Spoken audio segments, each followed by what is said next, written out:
School ಕಾಲೇಜಲ್ಲಿ bunk ಹಾಕಷ್ಟು easy ಅಲ್ಲ ಕೆಲ್ಸಕ್ಕೆ ಹೋದ್ಮೇಲೆ ರಜಾ ಹಾಕೋದು ಅಲ್ವಾ. Hi, good morning. ಇವತ್ತು ಆಫೀಸ್ಗೆ ಹೋಗ್ಬೇಕಾದ್ರೆ ಲೇಟು. ಆಫೀಸ್ಗಂತೂ ಬರೀ ಲೇಟಾಗಿ ಹೋಗೋದೇ ಆಗೋಯ್ತು. ಬೇಗ ಓದೆ ಅಂತ ಅನ್ನೋದೇ ಕಮ್ಮಿ. ನಾನು ಇವತ್ತು ಸೌತೆಕಾಯಿ ತಿಂದೆ ಟಿಫನ್ಗೆ.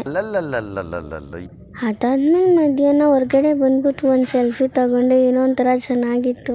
ಊಟದ ಟೈಮ್ ಅಂತೂ ಆಯಿತು. ಊಟ ತಿನ್ಬೇಕಲ್ಲ. ಇವತ್ತು ಫ್ರೈಡ್ ರೈಸ್ ತಗೊಬಂದಿದ್ದೆ ಊಟಕ್ಕೆ. रुको जरा सबर करो.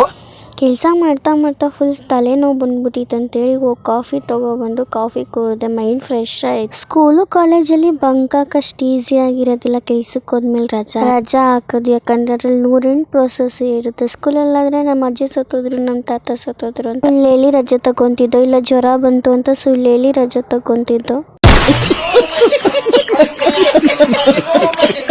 ಆದರೆ ಕೆಲ್ಸಕ್ಕೆ ಹೋದ್ಮೇಲೆ ಜವಾಬ್ದಾರಿಗಳು ಜಾಸ್ತಿ ಇರುತ್ತೆ. ರಜಾ ಹಾಕಬೇಕಂತನೂ ಅನ್ಸಲ್ಲ. ಅದ್ರ ಮಧ್ಯೆ ಅವ್ರನ್ನ ಕೇಳ್ಬೇಕು, ಇವ್ರನ್ನ ಕೇಳ್ಬೇಕು ರಜಾ ಕೊಡೋಕ್ಕೆ. ಅದಕ್ಕೇನೆ ಯಾರಿಗೂ ಆ ಪೇಷನ್ಸ್ ಇರೋದಿಲ್ಲ. Thank you for watching. ಇಷ್ಟ ಆದರೆ ನನ್ನ ಚಾನಲ್ನ ಸಬ್ಸ್ಕ್ರೈಬ್ ಮಾಡ್ಕೊಳ್ಳಿ.